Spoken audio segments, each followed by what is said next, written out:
back to your performance, you know, Dwayne had talked quite a bit on this show about, you know, focusing on yourselves and taking the high road when it comes to all the bad blood and the experience coaching tough against Cody. I'm sure you guys are both looking forward now and won't dwell on this drama, but are you at all bothered by their unwillingness to drop it after the fight? Yeah, I expected it to be a lot less, that's for sure. I expected the drama to go by.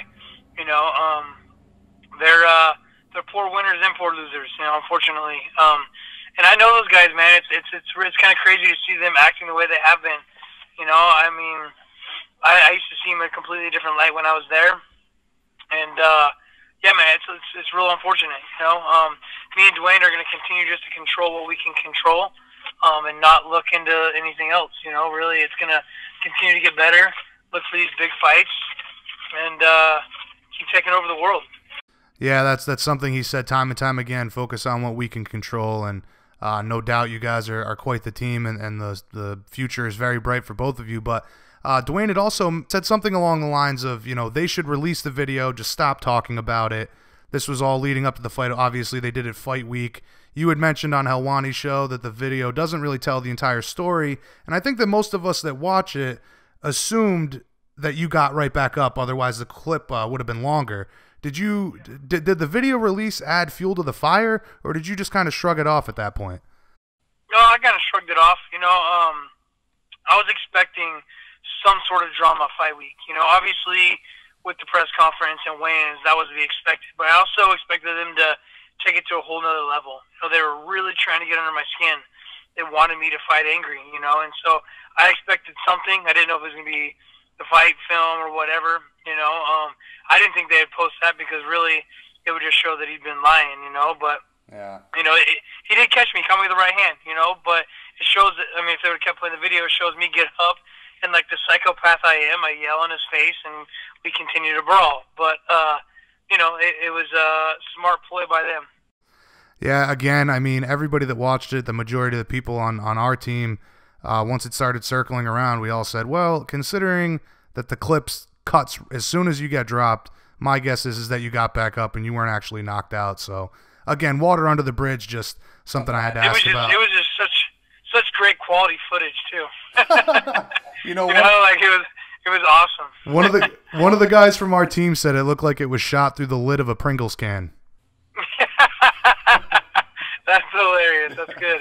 Good analogy. Yeah, man. I mean, right?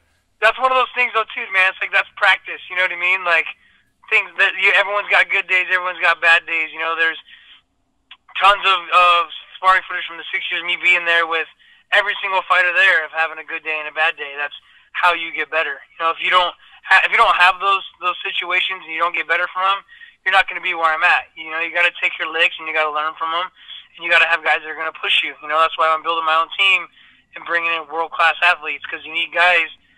Trust me, this last camp too. You know, I had my days where, you know, I'm not putting everything together. You know, that happens, and then you go home and you say like, all right, I didn't do this, I didn't do that, I didn't do this. You write it down in your notebook, and then you freaking fix it the next day. You know, and so for those guys to be as immature as they are and release that footage, it just shows even more so that I've been saying all the time, their true colors. Yeah, yeah. And I mean, like I said, I know Dwayne and you were both maintaining, you know, just release it. So obviously you guys knew the whole story, and they were just trying to pump up and hype up the fight a bit more. But what was your reaction to Urijah saying this week that he would come out of retirement to fight you? I mean, does that sound like sour grapes to you or what? That's hilarious, man. It sounds like the easiest payday ever. I mean, it's just comical. I mean, you come out of retirement and get a title shot off of what, losing to Jimmy Rivera and looking like crap in his fights. I mean, that's hilarious. But like I said, it'd be an easy payday. So why should I? Guess I shouldn't be laughing at it. I should be pumping him up. So looking forward now, we all know that you guys want the fight with Mighty Mouse. Dwayne loves the matchup. The UFC seems to be on board. And it also seems from what you said earlier this week that Demetrious is on board now as well. Give us your thoughts on that matchup stylistically, and do you feel like it's inevitably going to happen in 2018? Oh, absolutely, man. I mean, that's the fight that needs to happen. It has to happen. I mean, it's got fireworks written all over it. You know, I mean, I've always said I want to be the best pound-for-pound fighter in the world, and that's where he's at. Setting my goals high. I'm chasing him down. You know, as well as him already denying the fight and and proving to be afraid of the fight. You know, he was making all these other excuses, and then one of his excuses was that I need to be a champion. Well, guess what? That's done.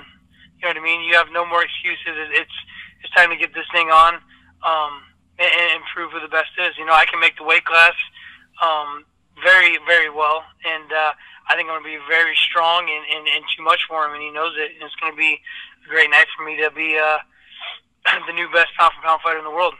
Well, that was my next question. Segues into it perfectly. I know Dwayne has said that you can make the weight, and clearly you know you can as well, but how much of a lifestyle and a diet change would you have to make to ensure that you don't get in there and have any detrimental effects from the cut? Big time.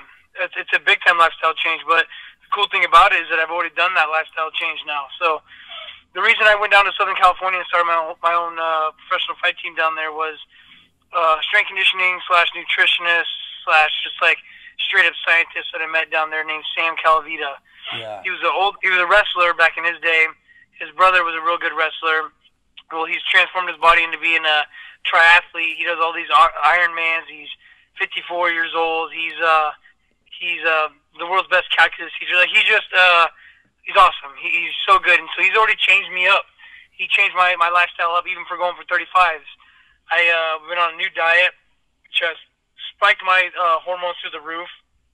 I've gotten stronger and gotten leaner, so my body index is completely different. You know, I was able to get my body a little heavier, but have way less body fat. I've never been a guy that's been chunky at all, but my as you can tell in the cage when I fought, I was ripped up. I was looking good. I felt great. That's the best shape I've ever been. It's the strongest I've ever been, and we had to work hard for me to keep that weight on.